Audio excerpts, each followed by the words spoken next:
Buenas noches, esto es Zona Franca y yo soy Daniel Pacheco. En política, las tragedias suelen traer oportunidades.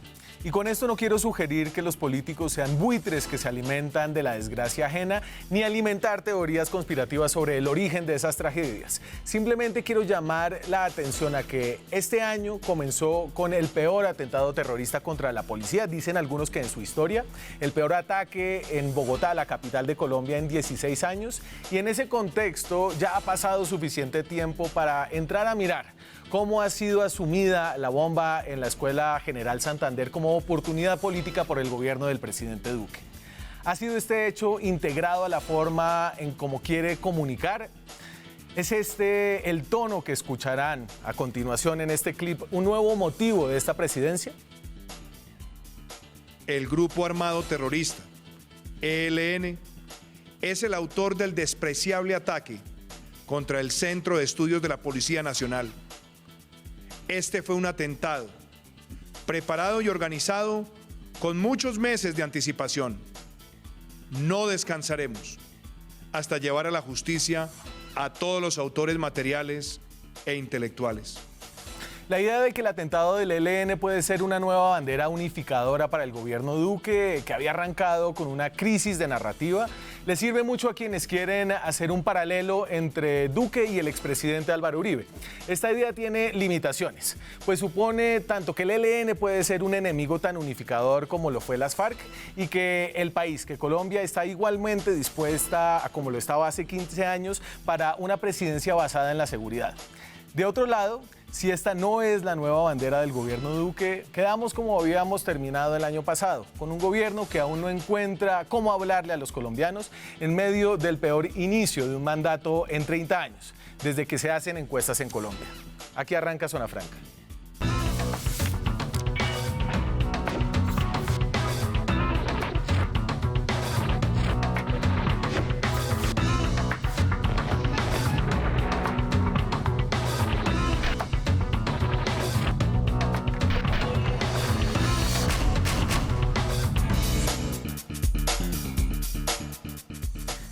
Y esta noche que hablamos de comunicación, algunos dicen que la comunicación no es solamente la forma, sino el fondo de la política. Nos acompañan varios expertos en este tema.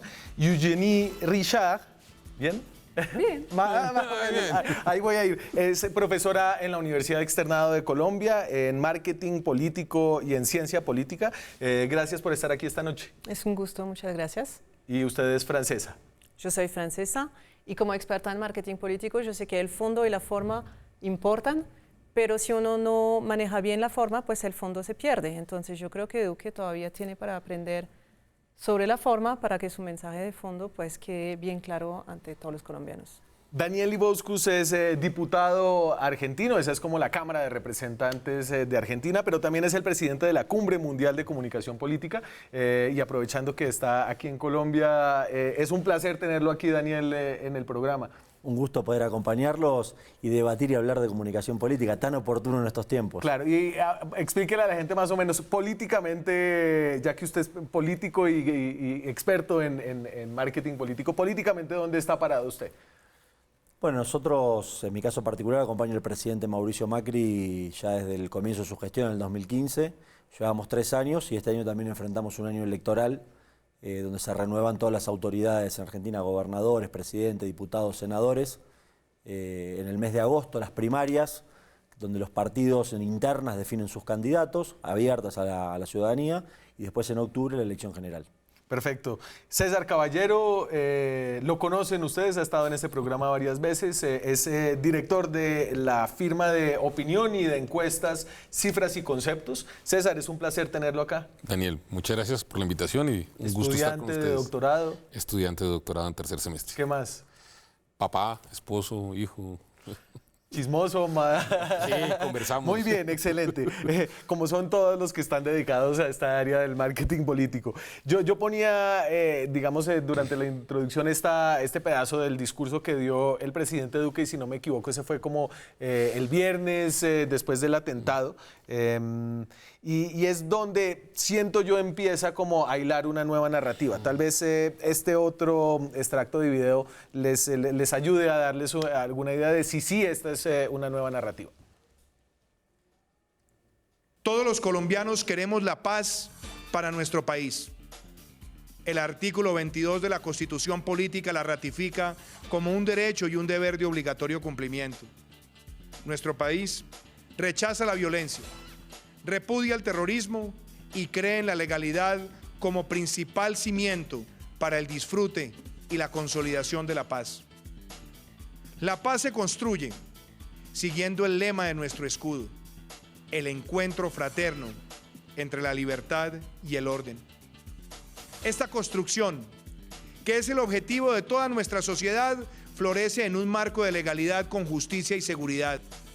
Jenny, entonces usted me compra mi tesis de que aquí hay un político que vio una oportunidad y la está utilizando para retejer como su mensaje político. Yo creo que efectivamente en términos de comunicación el atentado de la Escuela de Cadetes ha sido una oportunidad para el presidente Duque de demostrar talante, determinación al momento de manejar un tema de seguridad nacional. Digamos que ha sido la oportunidad de presentarse como el presidente con un discurso firme, con un discurso contundente, mientras que antes no sabíamos muy bien cuál era la narrativa del gobierno y no se proyectaba, digamos, ni en una narrativa ni en una política pública clara. Ahora tenemos un presidente entonces que habla como presidente, que demuestra fuerza, determinación, que da seguridad de la nación. Sin embargo, pues eso no se puede quedar como un mensaje de corto plazo. También se tiene que encaminar hacia una acción concreta de gobierno sobre el mediano plazo. Daniel.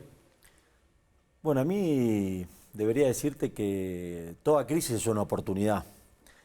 Una oportunidad para mostrar liderazgo, no para aprovechar un hecho de estas características para rédito político, sino para poner en evidencia algo que en la política, en la comunicación política es muy difícil, que es poder mostrar y poner en evidencia a la ciudadanía que hay un liderazgo para conducir un proceso.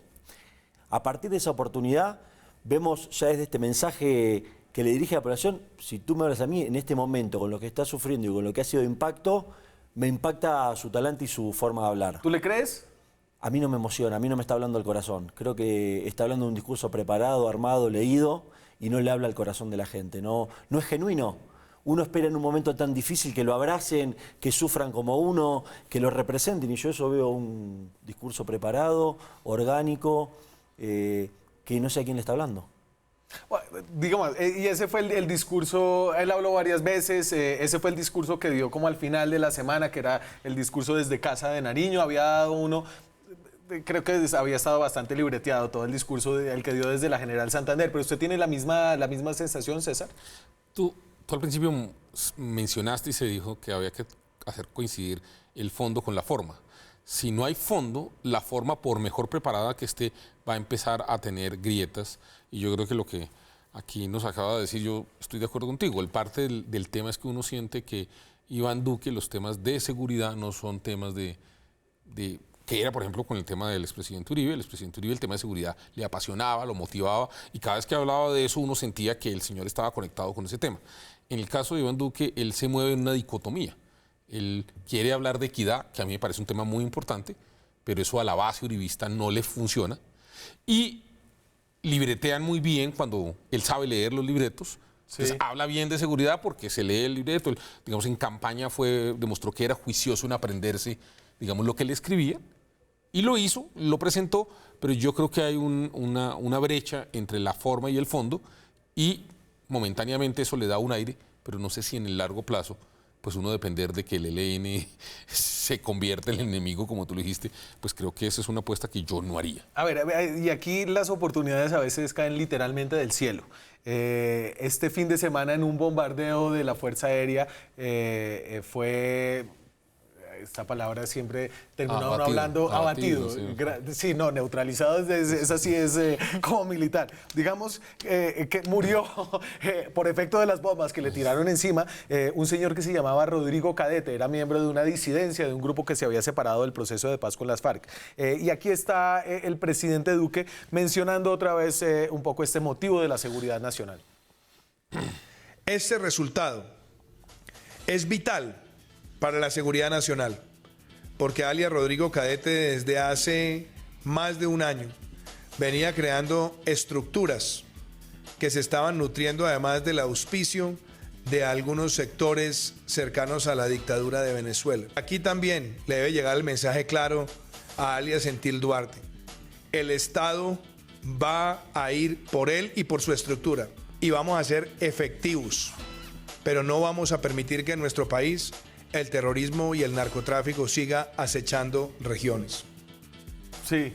En este caso me parece que yo no diría que les cayó del cielo, porque yo creo que eso es producto del trabajo de muchos soldados y policías en el tema de inteligencia. Yo no creo que haya llegado, es decir, este es producto de un resultado que ha sido planificado y trabajado, y me parece que en ese sentido, digamos, lo que nosotros vimos ahí tiene más contundencia. Es decir, ahí dice el fondo y la forma sí, se juntaron. Sí se juntaron porque evidentemente haber dado de baja, digamos, a este ex guerrillero de las FARC, que es un disidente, y la promesa del Estado colombiano es: hacemos la paz con usted, pero si usted se va, lo vamos a perseguir. Y yo creo que en eso es el resultado de un esfuerzo deliberado del gobierno, y ahí yo tengo la sensación de que el presidente suena más coherente.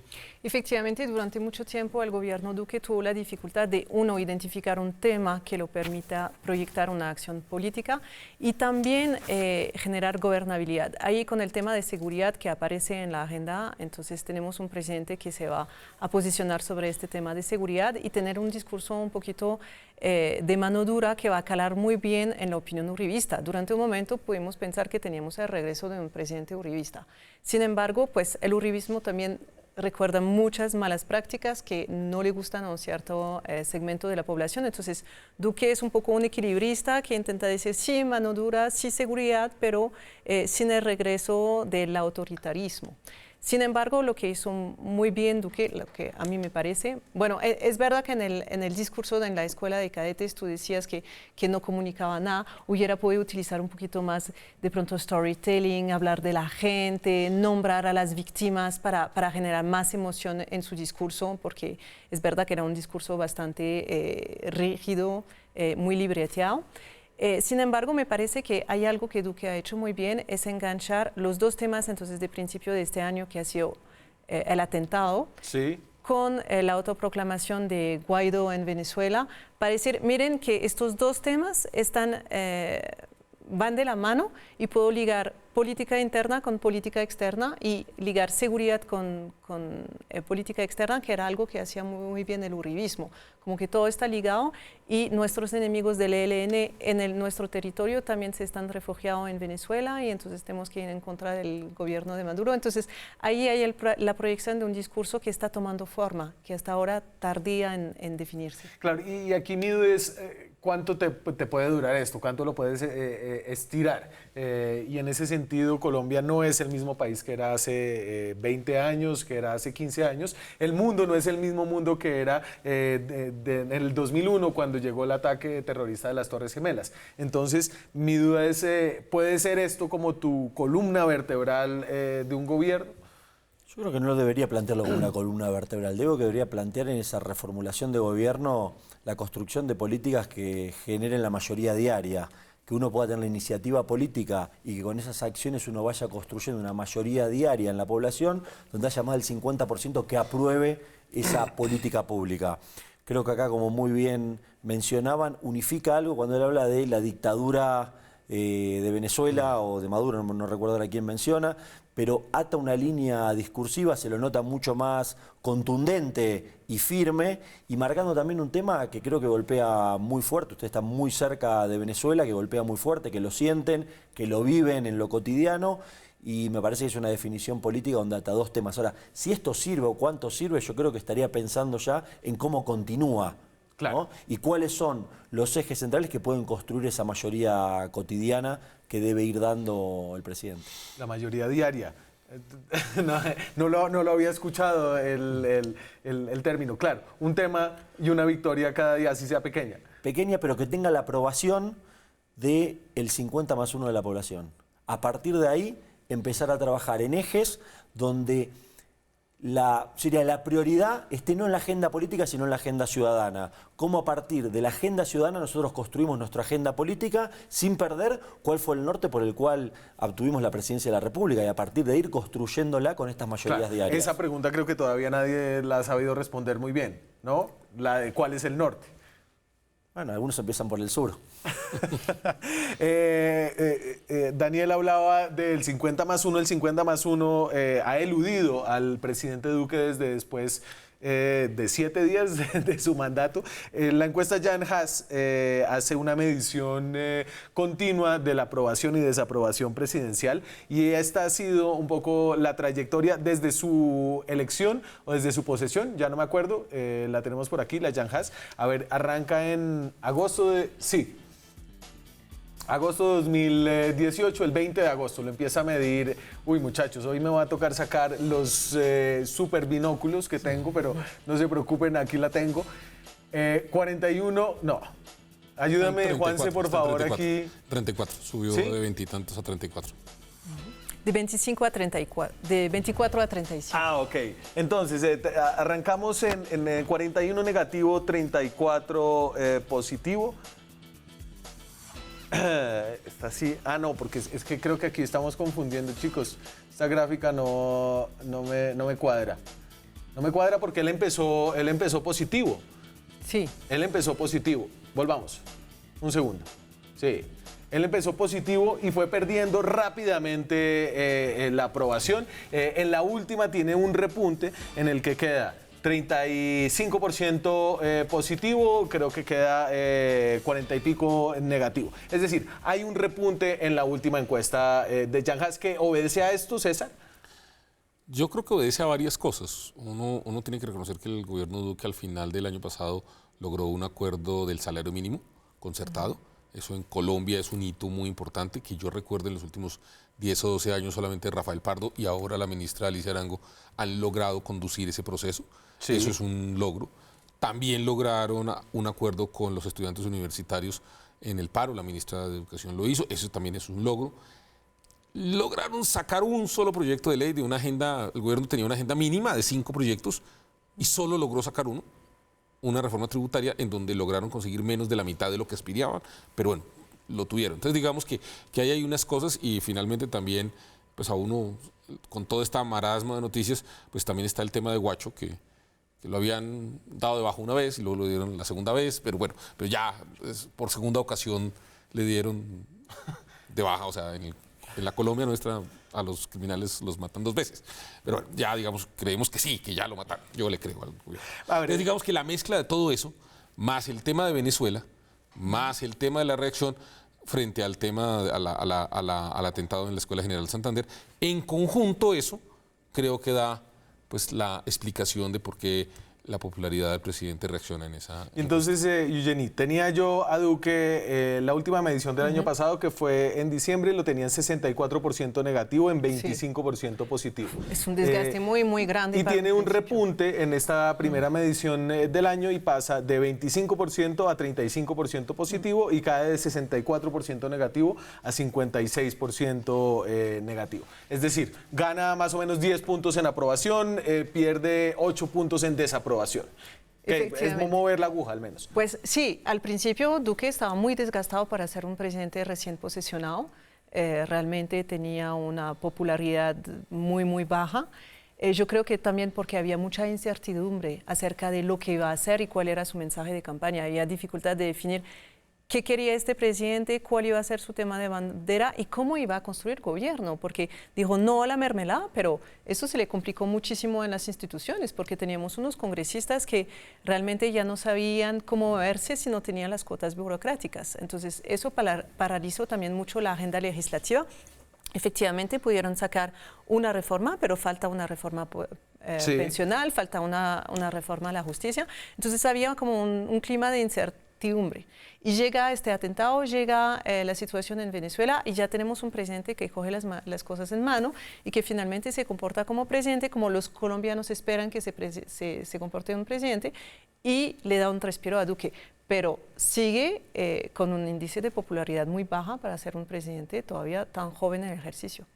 Sí, digamos una mirada externa, ¿cómo arrancó Duque? Usted que tiene un poquito más de distancia, Daniel. Yo a la distancia lo que podría decirte es que se desaprovecha una gran oportunidad los primeros 100 días de gobierno. Los primeros 100 días de gobierno marcan una identidad, marcan por lo menos hacia dónde uno quiere ir y la actitud que va a tener al frente del gobierno. Y los primeros 100 días no pueden ser ni para organizar, ni para ver quiénes van a ser los funcionarios, ni para equivocarse, ni para estar en la nebulosa, o para no saber qué es el Estado. Y me parece que esa identidad, cuando ya queda en la mente de la sociedad, tiene que haber casos muy abruptos, como estos que estamos hablando, para empezar a subir 10 puntos, porque no es lo normal que suba 10 puntos. Eso puede venir en casos como hablamos de Venezuela, lo del atentado, que le dé esa oportunidad de volver a tomar el liderazgo y mostrar a la sociedad colombiana que tiene el liderazgo para llevar adelante este país. En sociedades, la colombiana, como le puede pasar a la argentina, o tantas otras donde hay una gran polarización. En algunos lugares hablan entre la derecha y la izquierda, en otros lugares hablan, en Argentina, entre Macri y Cristina Kirchner. Y así podemos ir cambiando cuando uno va recorriendo lo que pasó en Brasil, lo que está en Chile hace muchísimos años, lo que sucedió ahora hace muy poquito en México. Creo que son alertadores que dicen que ya la sociedad reclama muchas más cosas, es mucho más exigente. No solamente alcanza con ser un buen burócrata, y ahí es donde va el tema del liderazgo. Y ese liderazgo hay oportunidades que hay que saberlas aprovechar. Y en ese sentido el discurso de seguridad no sería lo suficientemente abarcador. A mí el primero que mostraste en la edición de hoy me dejó un montón de dudas. El segundo lo noté contundente y atando un hilo para empezar a construir una historia y un relato político. Perfecto, me voy a la pausa. ¿Cómo construir ese 50+1, al menos entre los políticos en el Congreso, que ha sido otro de los retos del presidente Iván Duque? Ya regresamos. Seguimos en Zona Franca, estamos hablando de las narrativas de este ya no tan nuevo gobierno del presidente Iván Duque, que empieza a aprovechar oportunidades, repunta en algunas encuestas. Esta es la única encuesta que se ha hecho este año, que es la de Jan Haas. Veíamos su aprobación, desaprobación en el bloque pasado, pero ¿cómo va entre los distintos grupos de edades? ¿Hay alguna mayoría de algo que quiera al presidente Iván Duque o que apruebe de su gestión o que lo quiera? Entonces, fíjense que no. Esta es la aprobación por edades del presidente Duque, 18-24, 25-32, 35-44.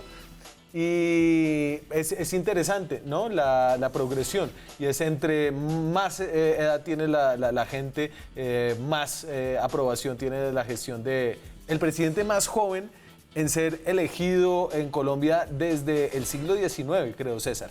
Llegó Lleras Camargo, pero fue encargado a la presidencia, siendo más joven que Iván Duque, pero Duque es el más joven, el presidente más joven elegido en Colombia desde el siglo XIX. Lo que pasa es que el discurso del Centro Democrático no es un discurso que vaya a las juventudes, es un discurso que va normalmente a personas de más de 35, 40 años.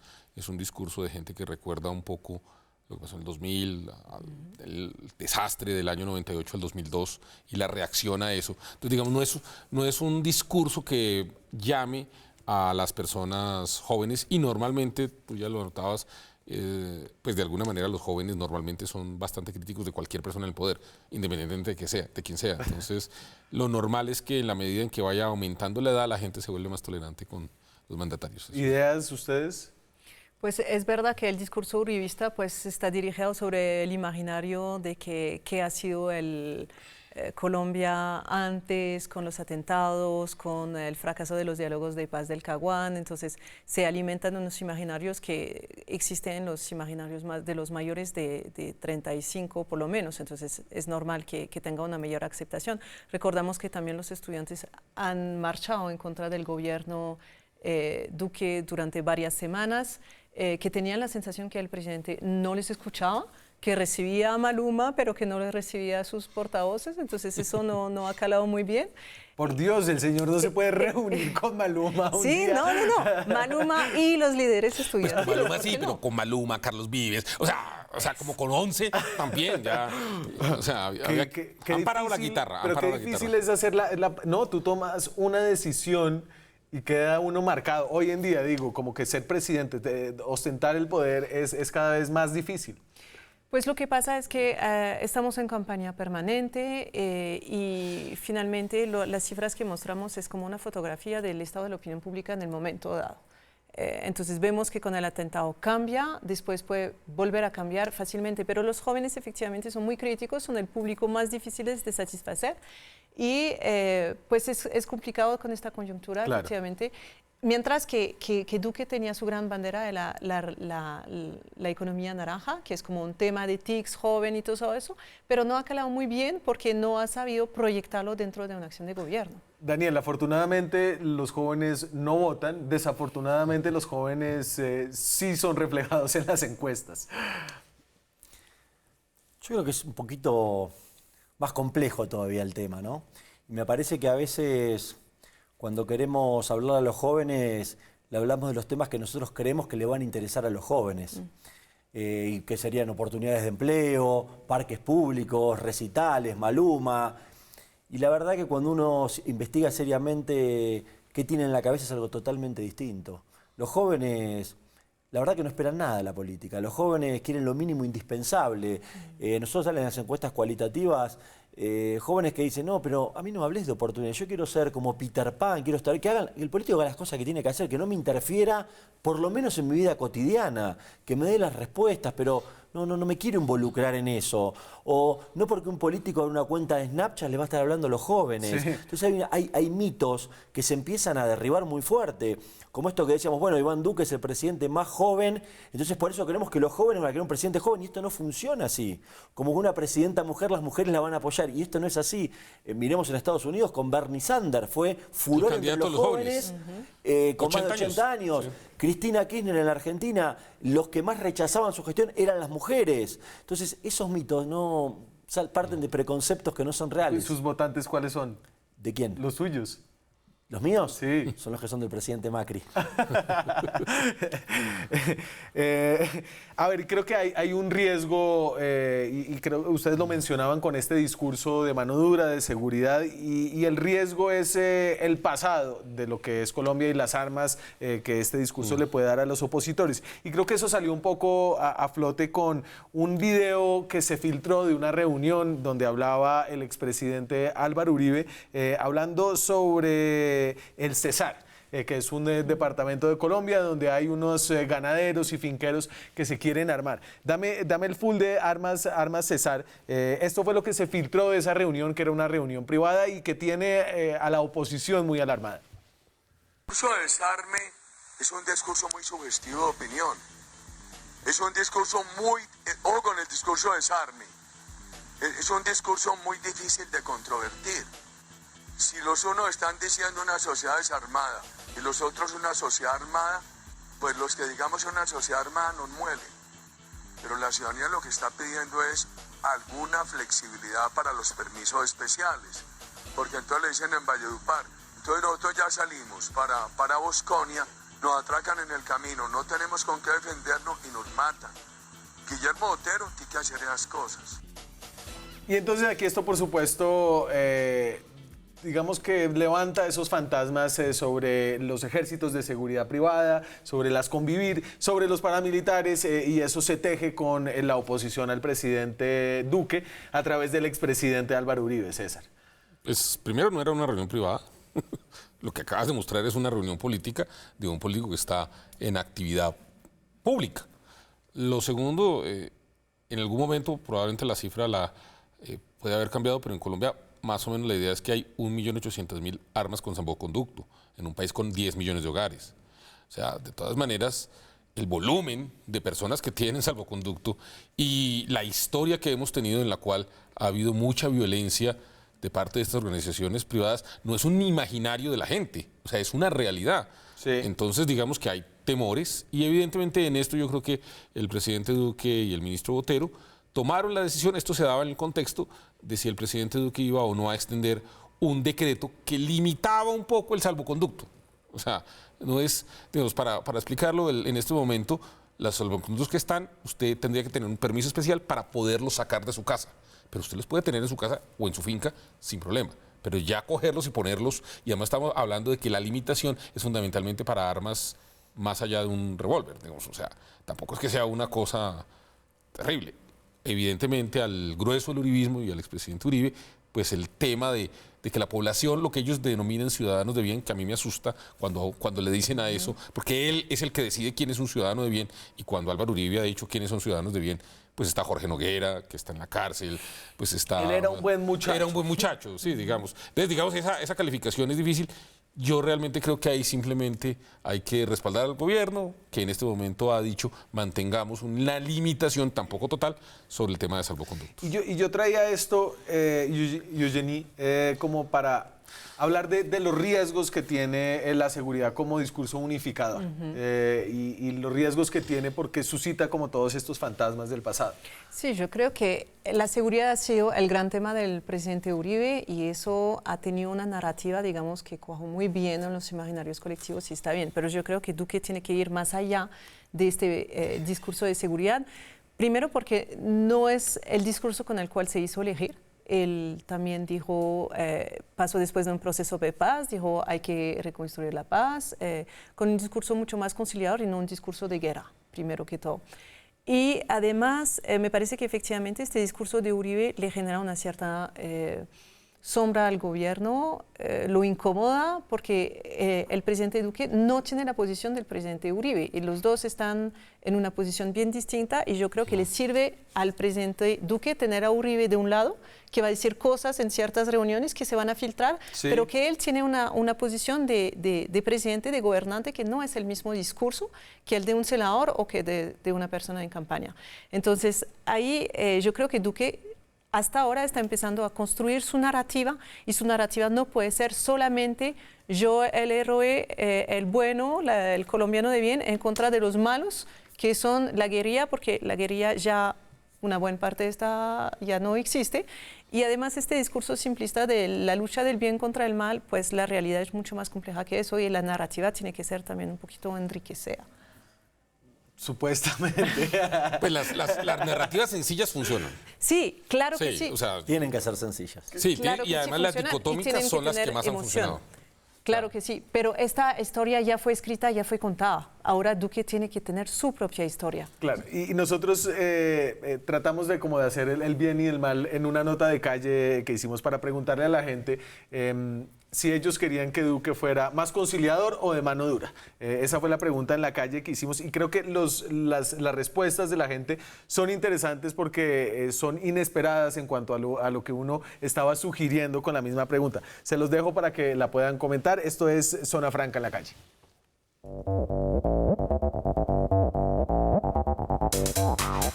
¿Prefieres que Iván Duque sea un presidente de mano dura o un presidente más bien conciliador? Que sea de mano dura para poder combatir la corrupción y haya un poco más de justicia. Conciliador, porque se ha demostrado que la fuerza no nos lleva sino a más violencia. Conciliador, más conciliador sería como más con la paz y más con tener en cuenta como el sector público. Tener en cuenta mucho, digamos, a las personas de estrato bajo, yo creo. Obviamente con esto del ELN es totalmente cierto que no puede tener el brazo a torcer, no puede tener una postura blanda, pero sí hay otros temas en los que él debe ser conciliador, el tema de los subsidios con gente que lo requiere, que lo necesita, la corrupción, obviamente eso sí es lo que más madura debe tener con el tema de la corrupción realmente. Siempre está mejor ser conciliador que no peleador, ¿no? Me parece que debe ser una persona conciliadora, debe ser una persona que tenga en cuenta a todos los otros espacios de ciudadanos, de colombianos. Me parece que debe ir por esa línea. Conciliador. ¿Por qué? Porque ya ven adelantado un proceso de paz con antelación y creo que se deben respetar ciertos principios. Y pues de todos modos el país exige ya un cambio, ¿no? Todos llevamos una época de violencia, ya creo que exige un cambio. No importa que ese proceso de paz o esos diálogos se hayan hecho en otro gobierno. Sí, creo que se debe respetar precisamente lo que se dejó en el gobierno anterior. Y entonces yo ahí pensé que iban a decir mano dura con el ELN o conciliador con la guerrilla, pero resulta que es mano dura con los corruptos, conciliador con los subsidios. La gente está pensando en otra cosa. Mira, hay algo que para mí es central y fundamental, que es que a la gente quiere que le hablen de su primer metro cuadrado, de lo que le pasa en su alrededor más cercano. Entonces la respuesta está condicionada en su primer metro cuadrado. Si la persona sufrió, tuvo cerca o tuvo un familiar con un problema de inseguridad, te va a pedir la mano dura. Si hay otro que le pasó lo contrario o piensa en la corrupción y no está pensando en el atentado, te va a decir mano dura. Entonces Lo que nosotros debemos entender que los ciudadanos hoy no son una tabla rasa que todos piensan igual, sino que la teoría del primer metro cuadrado, cuando yo salgo de mi casa, ¿qué es lo que me sucede a mí? Persona me va a condicionar en ese tipo de respuestas. Cuando nosotros elaboramos la pregunta, la hacemos con un preconcepto pensando en un atentado o en un discurso político y la gente no la toma hacia esa pregunta. Hay distintas interpretaciones de la pregunta y por eso esas respuestas Pero es una tragedia lo del primer metro cuadrado, porque ¿cómo logras unificar, cómo logras llevar como a una nación a una narrativa similar? Porque eso es creer o confundirse que uno le puede hablar a todos por igual. Me quiero decir, ¿cuál fue el gran acierto de la campaña de Barack Obama en el 2012 en los Estados Unidos? La microsegmentación. 38.000 perfiles distintos de ciudadanos norteamericanos en los cuales había un mensaje de las políticas del presidente Obama, para lo cual él les hablaba a ellos. Acá nos podemos tratar igual, porque no le interesa, no te van a escuchar. No es que uno dice, no, hablemos la igual, no te van a escuchar, no es una decisión de lo que vos quieras decir. Cambian de canal. Me voy a la pausa y nosotros hablando de uribistas, antiuribistas. ¿Ustedes quieren hacer algún comentario? Ya regresamos. Seguimos en Zona Franca, estamos hablando de la forma, hoy más que del fondo, en la comunicación política del gobierno del presidente Duque, en si ha dado algún giro en este enero eterno que acabamos de sobrevivir en Colombia. Estuvo largo el mes, ¿no? Es que usted, yo estuve en vacaciones. Yo estuve en vacaciones hasta casi el 20, entonces no, la verdad. Se fue corto entonces. Para mí fue corto, la verdad. No, pero yo llegué a mediados de enero, pero pasó de todo, ha pasado de todo en este mes. ¿Usted quería hacer un comentario sobre la nota de calle que pasábamos anteriormente? No, que efectivamente pues es interesante ver que la gente escucha lo que quiere escuchar y entiende lo que quiere entender. Esta teoría del primer metro cuadrado, uno lo mira, siempre lo ve en los análisis cualitativos que hacemos donde intentamos saber, pero ¿por qué hay tanta resistencia? ¿Por qué el presidente está marcando tan poquito en imagen positiva? Vemos que la gente ve todo desde su propio punto de vista y dice, no, es que si a mí me atracaron a mi cuñado le atracaron la semana pasada, entonces digo que la seguridad en este país está terrible. Sí. O si un policía me quiso poner un parte que yo le di 50.000 pesos y que se fue diciendo, no, este país está corrupto, no puede ser posible. Y yo mismo, como yo corrompí al policía. Claro. Entonces, es verdad que es muy difícil y que la microsegmentación es cada vez más importante para hacer una buena gerencia de la comunicación de gobierno. Hay un público clave para el gobierno, tiene más o menos 270 miembros, son los congresistas de la República y hacia ellos y sobre la estrategia renovada que va a tener el gobierno habló el alto consejero de la política, Jaime Amín. Y creo que aquí dice algo clave. Jaime Amín le pregunta a la revista Semana este fin de semana, entonces, ¿se ha considerado algún remesón ministerial? Y él responde, no, el presidente está satisfecho con la labor de los ministros, por eso no se ha considerado ningún remesón ministerial. Lo que sí puedo decir es que se están examinando con nivel de detalle los perfiles de quienes están ocupando cargos importantes dentro de la administración pública con incidencia territorial. La idea es mejorar estos perfiles.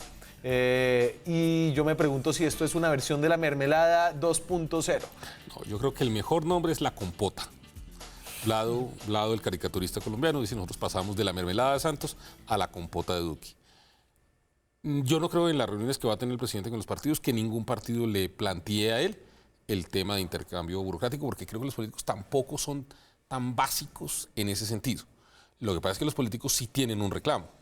Y es, oiga, listo, si el presidente no le va a dar puestos a ninguno, no se lo desea a ninguno, sí. Pero no puede ser que el hermano de Paloma Valencia tenga un puesto, no puede ser que el esposo de la senadora María Fernanda Cabal tenga un contrato de 70.000 millones de pesos asignado directamente a su gremio, no puede ser que María del Rosario Guerra tenga una representación política en la Pero es el partido de Colombia, de gobierno. Pero si tú miras, no todos los del Centro Democrático tienen. Entonces, y cuando empieza a mirar al Partido Conservador, entonces empieza a decir, es que le dan a Corso una embajada, es que le dan al otro unos temas. Entonces, es a unos conservadores, a unos del Centro Democrático, al Mira le dieron el viceministerio de Trabajo, sí. Pero a Colombia Justa y Libre, en principio, ellos dicen que no les han dado nada. Entonces empieza usted a decir que el discurso, el fondo, no le está casando, porque evidentemente compota sí hay.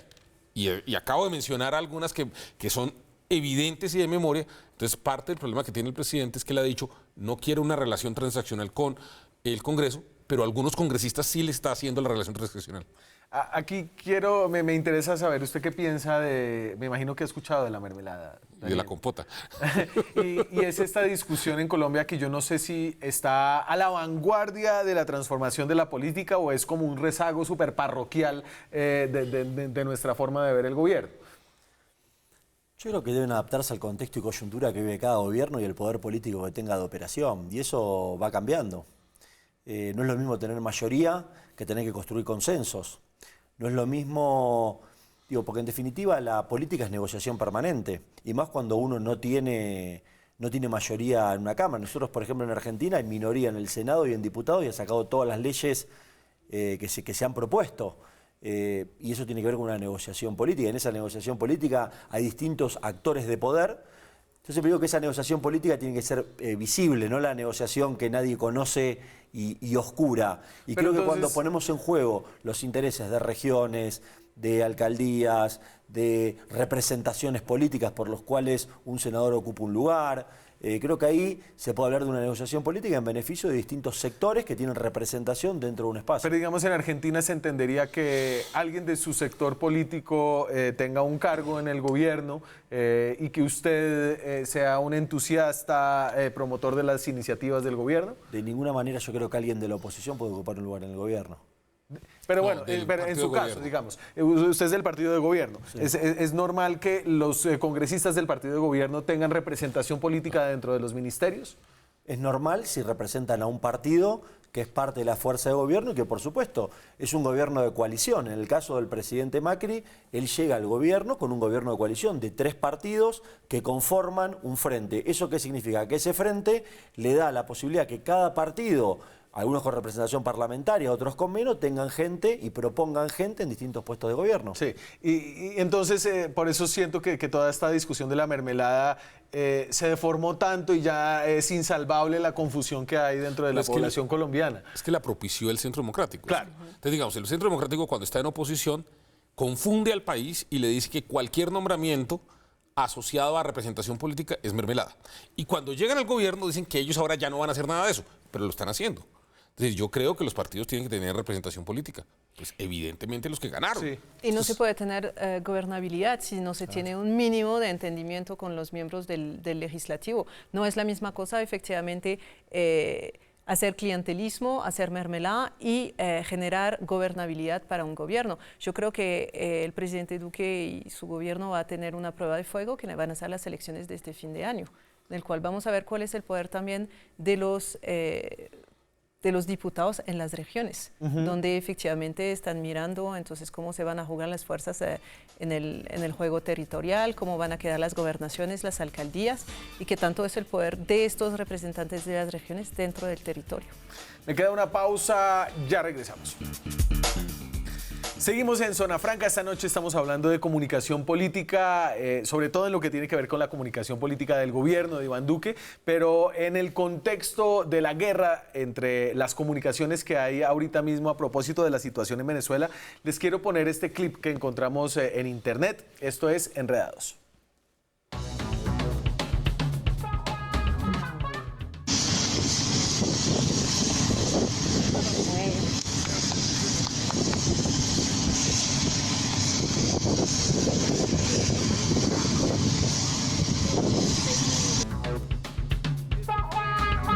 Vendido como la invasión de los marines a La Guajira. Aquí están varios de los trinos que lo dijeron así. Llegan los marines a las costas colombianas, dijeron en redes sociales, y esto nos pone como en este momento difícil de la comunicación en esta crisis con Venezuela. ¿Qué piensan ustedes al respecto? Pues lo que pasa es que hay cosas que no son ciertas. Yo tiendo a creer que no sé de qué sea esa imagen. No. Era de Perú. En Perú, de unos ejercicios. Es un entrenamiento, sí. Pero pues evidentemente yo creo que pues en Colombia hay una institucionalidad que dice que en Colombia no puede haber presencia de fuerzas militares sin permiso del Congreso. Y pues yo creo que eso es lo que va a pasar. Que si eso sucediera en algún momento, habrá que tramitar un permiso al Congreso y que el gobierno tendrá que explicarle al país esa decisión. Pero yo trato, digamos, de ser prudente en los temas de de redes. Muy prudente, César. Evitar reaccionar, por ejemplo, sobre la muerte de un expresidente y felicitarlo, pues digamos, lamentar el fallecimiento cuando el señor no se había muerto. O sea, digamos, uno trata de ser prudente. Habla del episodio de Belisario Betancur y la vicepresidenta Marta Lucía Ramírez. Sí, yo creo que imprudente la... A ver, pero y en el contexto de lo que está pasando ahorita hay una guerra de comunicaciones adentro y afuera de Venezuela que es muy interesante. Sí, yo creo que lo interesante es cómo cada vez se compromete más la comunidad internacional en resolver y terminar con la dictadura de Maduro en Venezuela. Pero no por ahora está hablando como político. No, porque sufre la gente, está muy mal esa gente. La gente se va de su país y no es que lo digo yo, miren ustedes, miren alrededor, en Argentina, donde se te ocurra. Yo en mi propia oficina tengo 2 venezolanos trabajando que se le murió la abuela a una porque no le llegaron nunca las medicinas, porque no comen, porque están mal, porque se destruye el país. No es una cuestión ideológica, es una cuestión que tiene que terminar un ciclo, que no va más así y que son cosas simples, que nadie puede discutir que eso no sea así. Elecciones libres, que no haya presos políticos solamente por ser oposición al gobierno y que haya normalidad en Venezuela. Con eso solo, con la ayuda internacional que va a tener, se va a reconfigurar rápidamente. Pero tiene que terminar esto. A mí me parece que hay algo interesante que está pasando en Venezuela, es esta guerra de narrativas. Digamos que durante mucho tiempo, entonces, la narrativa chavista, que elaboró Chávez, que retomó Maduro, era yo soy el héroe y mi ayudante es el pueblo y yo lucho por el bien de la gente.